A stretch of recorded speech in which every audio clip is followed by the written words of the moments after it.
देखिए दोस्तों, बंगाल की खाड़ी के साउथ वाले इलाकों के साथ ही श्रीलंका के तमाम इलाके और अरब सागर के भी दक्षिणी वाले इलाकों पर दक्षिण पश्चिम मानसून जहां लगातार बना हुआ है, यानी दक्षिण पश्चिम मानसून दक्षिणी बंगाल की खाड़ी तथा जो श्रीलंका का इलाका है और दक्षिणी अरब सागर पर यहां पिछले 2 से 3 दिनों के दौरान से पहुंचा हुआ है। और इसी के साथ ही आने वाले समय में दक्षिण पश्चिम मानसून काफी ज्यादा आगे बढ़ेगा, क्योंकि देखिए दोस्तों, कई सारे वेदर सिस्टम बंगाल की खाड़ी हो या फिर अरब सागर हो, यहाँ पर डेवलप होने वाले हैं और जिसका कहीं ना कहीं काफी ज्यादा इम्पैक्ट पड़ने वाला है दक्षिण पश्चिम मानसून पर। क्योंकि दोस्तों, आप सभी लोग जानते हैं, जब तक कोई सिस्टम नहीं बनता, जब तक कोई वेदर सिस्टम नहीं बनता, तब तक मानसून की जो स्पीड होती है काफी ज्यादा कमजोर होती है। क्योंकि दक्षिण पश्चिम मानसून काफी धीमी रफ्तार से आगे बढ़ता है, लेकिन अगर कोई भी वेदर सिस्टम बन जाता है तो कहीं ना कहीं हवाओं को काफी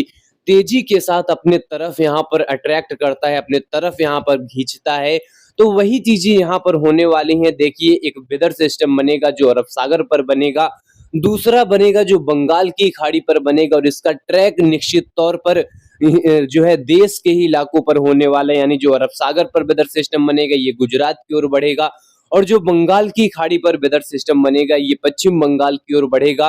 और जैसे जैसे ये वेदर सिस्टम आगे बढ़ेंगे वैसे वैसे दक्षिण पश्चिम मानसून की भी यहाँ पर रफ्तार तेज होगी, और दक्षिण पश्चिम मानसून देश के कई राज्यों पर समय से पहले पहुंचेगा। क्योंकि दक्षिण पश्चिम मानसून के साथ ही दो दो वेदर सिस्टम एक्टिव होने वाले हैं, जो काफी जल्द एक्टिव होने वाले हैं और देश के कई राज्यों पर असर डालने वाले हैं। फिलहाल दोस्तों, अगर इस समय की मौजूदा स्थिति की बात करें तो देखिए, पहाड़ी क्षेत्रों पर एक वेस्टर्न डिस्टर्बेंस की वजह से काफी इंटेंस बादलों का पैच बना हुआ है। वहीं अगर हम पूर्वोत्तर राज्य की बात करें तो सिक्किम, अरुणाचल प्रदेश, असम, मेघालय, नागालैंड, मणिपुर, मिजोरम, त्रिपुरा के भी इलाकों पर बादलों का फॉर्मेशन हुआ है। और इसी के साथ ही मुंबई, महाराष्ट्र, कर्नाटक, केरल, तमिलनाडु, तेलंगाना, छत्तीसगढ़, उड़ीसा, झारखंड, पश्चिम बंगाल, यहाँ पर भी बादलों का आना जाना बना हुआ है, और जिसके बीच कई इलाकों पर बारिश की संभावनाएं काफी ज्यादा बनी हुई हैं। कई इलाकों पर गरज चमक के साथ बरसात होगी, लेकिन अगले 10 दिनों के दौरान किस तरीके से यहाँ पर मॉडलों में यहाँ परिवर्तन आया है, किस तरीके से बारिश की एक्टिविटी दर्ज की जाएगी तो आएगी, इसकी जानकारी यहाँ पर समझ लेते हैं। पहले दोस्तों, अगर आज की बात करें तो आज यहाँ पर देखिए, पहाड़ी क्षेत्रों पर एक वेस्टर्न डिस्टर्बेंस पहुंचा हुआ है, जिस वेस्टर्न डिस्टर्बेंस की वजह से जम्मू कश्मीर, लद्दाख, हिमाचल प्रदेश और उत्तराखंड के कई इलाकों पर यहाँ पर कह सकते हैं गरज चमक के साथ बरसात होगी। वहीं हरियाणा, दिल्ली के भी इलाकों पर आज यहाँ पर धूल भरी हवाओं के साथ हल्की बरसात देखी जाएगी। उत्तर प्रदेश की बात करें, यहाँ पर भी चिटपुटी इलाकों पर गरज चमक के साथ बरसात हो सकती है। बिहार, झारखंड, पश्चिम बंगाल में गरज चमक के साथ बरसात होगी। वहीं पूर्वोत्तर में झमाझम बारिश की एक्टिविटी कई इलाकों पर दर्ज की जाएगी।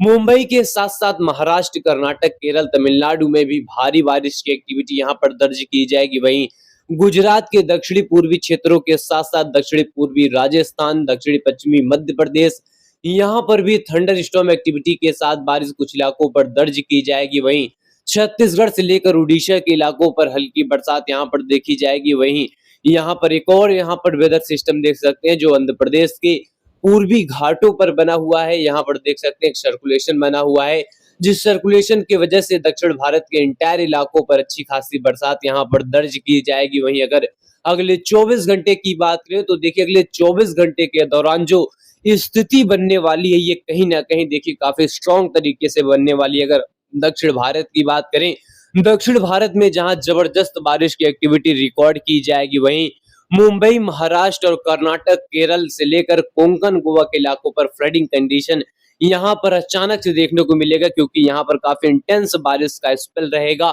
और काफी हाई पोटेंशियल रहेगी थंडर स्टॉर्म एक्टिविटी की, और काफी हाई इंटेंसिटी रहेगी बादलों की। तो यहाँ पर काफी जबरदस्त बारिश की संभावना दक्षिण भारत के कई इलाकों पर दिखाई दे रही है। वहीं मध्य प्रदेश से लेकर छत्तीसगढ़, उड़ीसा के भी इंटायर इलाके यहाँ पर गरज चमक की चपेट में रहेंगे। उत्तर प्रदेश के पूर्वी क्षेत्रों से लेकर हिमाचल, उत्तराखंड, नेपाल, उत्तराखंड के साथ ही जो है नेपाल का इलाका, भूटान का इलाका, बिहार, झारखंड का इलाका हो, यहाँ पर भी गरज चमक के साथ बरसात रहेगी। सिक्किम से लेकर अरुणाचल प्रदेश, असम, मेघालय, नागालैंड, मणिपुर, मिजोरम, त्रिपुरा, यहाँ के कई इलाकों पर थंडर स्टॉर्म एक्टिविटी के साथ बारिश रहेगी। बिहार के गया, भागलपुर, पूर्णिया, चंपारण, मधुबनी, गया, बक्सर, इन सभी क्षेत्रों पर बारिश रहेगी। वहीं 21 तारीख आते आते यहाँ पर देखिए एक अच्छा खासा वेदर सिस्टम जो है मुंबई के कोस्टों के साथ साथ महाराष्ट्र के कोस्टों पर एक सर्कुलेशन का फॉर्मेशन यहाँ पर बनता हुआ दिखाई देगा। जो सर्कुलेशन एक स्ट्रॉन्ग वेदर सिस्टम में कन्वर्ट होगा, लेकिन उसके पहले मुंबई, महाराष्ट्र के साथ ही कोंकण, गोवा, कर्नाटक के साथ साथ केरल और ये जो पश्चिमी कोस्ट के इलाके, जो कोस्टल एरिया हैं, यहाँ पर काफी स्ट्रॉन्ग एक्टिविटी रहेगी। काफी हाई यहाँ पर जो है इंटेंसिटी रहेगी। काफी थंडर स्टॉर्म एक्टिविटी, क्लाउडिंग की स्थिति यहाँ पर काफी इंटेंस रहेगी। वहीं छत्तीसगढ़ से लेकर उड़ीसा, आंध्र प्रदेश, तेलंगाना में बरसात रहेगी। बिहार, झारखंड, पूरे पूर्वोत्तर राज्य के इलाकों पर बारिश रहेगी। और 22 तारीख आते आते देखिए जो मुंबई का स्पेल रहेगा ये काफी स्ट्रांग हो जाएगा। महाराष्ट्र का काफी कंडीशन स्ट्रांग हो जाएगा। और इसी के साथ साथ ये जो वेस्टर्न यहाँ पर कह सकते हैं, ये जो कोस्टल एरिया है वेस्टर्न के, यानी जो यहाँ पर वेस्ट इंडिया के, यानी साउथ वेस्ट इंडिया के जो यहाँ पर कोस्टल एरिया है, यहाँ पर काफी स्ट्रांग एक्टिविटी रहेगी। वहीं अगर हम महाराष्ट्र की बात करें, मध्य प्रदेश की बात करें, उत्तर प्रदेश में देखिए फ्रीक्वेंसी बढ़ जाएगी। बिहार में फ्रीक्वेंसी बढ़ रही, पूर्वोत्तर में फ्रीक्वेंसी बढ़ रही है।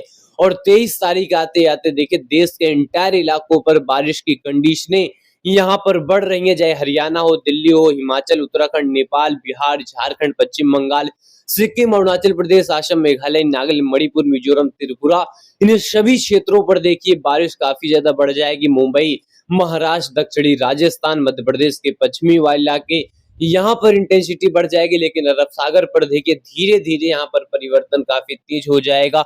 और इसी के साथ साथ यहाँ पर अगर 24 तारीख की बात करें तो 24 तारीख को उत्तर भारत के भी इलाकों पर देखिए थंडर स्टॉर्म एक्टिविटी यहाँ पर बढ़ जाएगी। हरियाणा, दिल्ली और उत्तर प्रदेश के साथ साथ बिहार, झारखंड, पश्चिम बंगाल, पूरे पूर्वोत्तर में झमाझम बारिश रहेगी। वहीं अगर हम दक्षिणी पूर्वी राजस्थान की बात करें तो अच्छी खासी बरसात रहेगी। इसी के साथ साथ अगर 25 और 26 तारीख की बात करें तो देखिए एक तरफ जहां बंगाल की खाड़ी पर मानसून का काफी ज्यादा यहाँ पर उग्रता रहेगा, वहीं अरब सागर पर भी उग्रता काफी तेज हो जाएगा। और इसी के साथ साथ उत्तर भारत के कई इलाकों पर गरज चमक के साथ बारिश की पॉसिबिलिटी बढ़ जाएगी। वहीं पूर्वी भारत के बिहार, झारखंड, पश्चिम बंगाल में जोरदार बरसात रहेगी। और पश्चिमी घाटों के साथ साथ गुजरात में जबरदस्त बारिश रहेगी। पूर्वोत्तर में झमाझम बारिश रहेगी।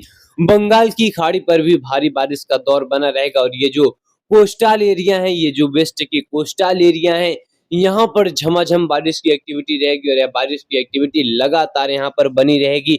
और इसी के साथ साथ यहाँ पर देखिए स्थिति जो बंगाल की खाड़ी की है, जो यहाँ पर अरब सागर की है, ये काफी ज्यादा अलग तरीके की है। क्योंकि 26 तारीख को एक स्ट्रॉन्ग वेदर सिस्टम जो फॉर्मेशन है ये अरब सागर पर शुरू हो सकता है। हालांकि यहाँ पर अलग अलग मॉडल अलग अलग तरीके का यहाँ पर इंडिकेशन दे रहे हैं। हालांकि यहाँ पर अगर हम एक्यूरेट यहाँ पर इंडिकेशन की बात करें तो जब तक यहाँ पर कोई सर्कुलेशन या फिर कोई लो प्रेशर या फिर कोई बिलमार्क लो प्रेशर का फॉर्मेशन नहीं हो जाता तो यहाँ पर थोड़े बहुत यहाँ पर परिवर्तन आते रहेंगे। तो वही चीजें यहाँ पर जो है मॉडलों का यहाँ पर परिवर्तन हो रहा है। लेकिन जब तक कोई यहाँ पर एक अच्छा खासा यहाँ पर जो है एक सर्कुलेशन या फिर बिलमार्क ऑपरेशन नहीं बन जाता तो तब तक यहाँ पर इसके ट्रैक में यहाँ पर चेंजिंग आते रहेंगे। लेकिन यहाँ पर देखिए किस तरीके का माहौल पूरी तरीके से बनने वाला है। और 27 तारीख आते आते एक स्ट्रॉन्ग वेदर सिस्टम अरब सागर पर बन सकता है, जिसका यहाँ पर ट्रैक हो सकता है गुजरात और मुंबई के इलाके। और इसी के साथ साथ कई इलाकों पर इसका भारी असर देखने को मिलेगा। और इसी के साथ ही दक्षिण भारत में जोरदार बारिश रहेगी। पूर्वी भारत से लेकर पूर्वोत्तर में झमाझम बारिश रहेगी। बंगाल की खाड़ी पर जोरदार बारिश रहेगी। और इसी के साथ साथ उत्तर भारत के भी इलाकों पर बारिश रहेगी। लेकिन जब ये वेदर सिस्टम काफी इंटेंस तरीके से बनने के बाद जब ये आगे की ओर बढ़ेगा तो इसकी इंटेंसिटी देखने को मिलेगी। गुजरात, राजस्थान, मध्य प्रदेश, ये सभी इलाके यहाँ पर जो है असर होंगे, यानी यहाँ पर चपेट में आएंगे। और इसका निश्चित तौर पर डायरेक्टली इम्पैक्ट पड़ेगा गुजरात के इलाकों पर। और इसकी इंटेंसिटी होने की संभावनाएं पूरी यहाँ पर अनुकूल बनी हुई है। लेकिन इसके वजह से दक्षिण पश्चिम मानसून आगे बढ़ेगा। बंगाल की खाड़ी पर भी वेदर सिस्टम के यहाँ पर इंडिकेशन मिल रहे हैं, जो कई मॉडल यहाँ पर इंडिकेट कर रहे हैं। फिलहाल यहाँ पर तमाम जानकारी स्काईमेट मौसम स्टेशन आप सभी को प्रोवाइड करता रहेगा। तो चैनल पर लगातार बने रहे, चैनल को सब्सक्राइब कर ले, वीडियो को शेयर करें। और इसी के साथ ही यहाँ पर लगातार स्काईमेट मौसम स्टेशन के साथ जुड़े रहें तमाम जानकारी, सटीक जानकारी हम आप सभी को देते रहेंगे। और इसी के साथ ही यहाँ पर जो है चैनल को जरूर सब्सक्राइब कर लें, वीडियो को जरूर लाइक करें, ताकि आने वाले समय में आप सभी को यहाँ पर पहले से ही जानकारी, पहले से ही यहाँ पर अलर्ट हो पाए और यहाँ पर समझ पाए कि किस तरीके का मौसम, किस तरीके का स्थिति यहाँ पर बनने वाला है। फिलहाल दोस्तों अभी के लिए इतना ही, लगातार हमारे साथ जुड़ रहिएगा। धन्यवाद।